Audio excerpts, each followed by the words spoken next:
I'm available 24/7 just to help solve issues. Right, don't call me 3 a.m. in a Sunday morning, I don't care. A cross-pollination of Thomas Edison and Tony Stark. Elon Musk, were you a little naive when you thought I can easily build an electric car and a rocket? I didn't think it would be easy. Like I said, I thought they would probably fail. But like creating a company is almost like having a child. So it's sort of like, how do you say your child should not have food? So once you have the company, you have to feed it and nurse it and take care of it even if it ruins you. Yeah.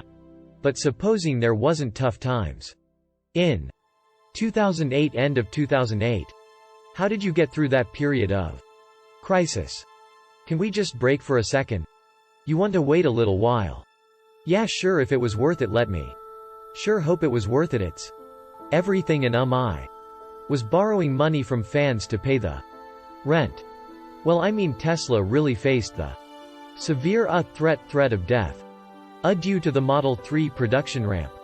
Essentially, the company was bleeding money like crazy, and just if we didn't solve these problems in a very short period of time, we would die. And was extremely difficult to solve them. How close to death did you come? We had within a single-digit weeks, 22 hours a day, or like what, how many hours?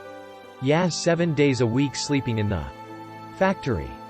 I worked everywhere, from I worked in the paint shop, general assembly, body shop. You ever worry about yourself imploding like it's just too much? Absolutely no one should put this many hours into work. This is not good. People should not work this hard. I'm not. They should not do this. This is very painful. Painful in one sense, it's because my ears, my brain, and my heart. Where do you come up with your best ideas? Are you on vacation? Are you kind of just like in the middle of the night you wake up and start drawing things down? Or this sounds really cliche, but like the shower is probably like you. No, wake up and go to shower in the morning, and I think actually what's really happened is kind of stuff is percolated in the subconscious, right? And it's not really occurring in the shower, but you're kind of getting the results of last night's computation, basically, right? Whatever area that you get into, given that even if you're the best, there's always a chance of failure. So I think it's important that you really like whatever you're doing. If you don't like it, life is too short. I'd say and also if you like what you're doing, you think about it even when you're not working. I mean, it's something that your mind is drawn to. And if you don't like it, you just really can't make it work. I think when you had that third failure in a row, did you think, I need to pack this in? Never. Why not? I don't ever give up. I mean, I'd have to be dead or completely incapacitated. Starting a business, I'd say number one is have a high pain threshold. But that's there's a friend of mine who's got a good saying, which is that starting a company is like eating glass and stirring into the abyss. Okay, that's generally what happens. Because when you first start a company, there's lots of optimism and things are great in. Then so happiness at first is high. Then you encounter all sorts of issues, and happiness will steadily decline. And then you'll go through a whole world of hurt. And then eventually if you succeed, and in most cases you will not succeed. And Tesla almost didn't succeed, came very close to failure. Then if you succeed, then after a long time, you will finally get back to happiness. I think too is you gotta make sure that whatever you're doing is a great product or service.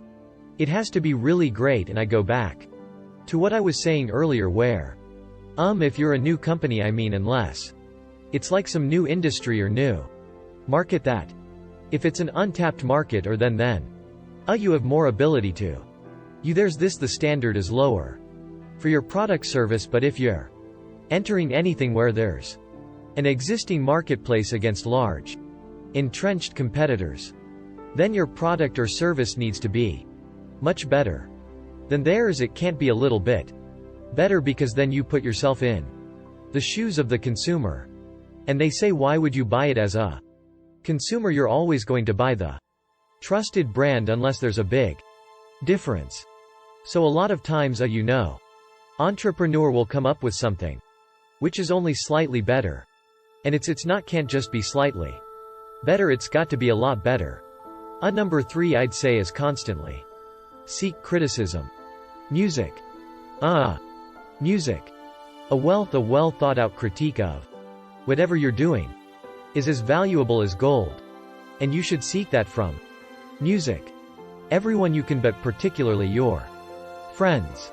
Usually your friends know what's wrong, but they don't want to tell you because they don't want to hurt you. So I left you up. Yeah, so there they'll say, oh, I wouldn't encourage my friends. So I'm not going to tell him what I think is wrong with this product. It doesn't mean your friends are right, but very often they are right, and you at least want to listen very carefully to what they say.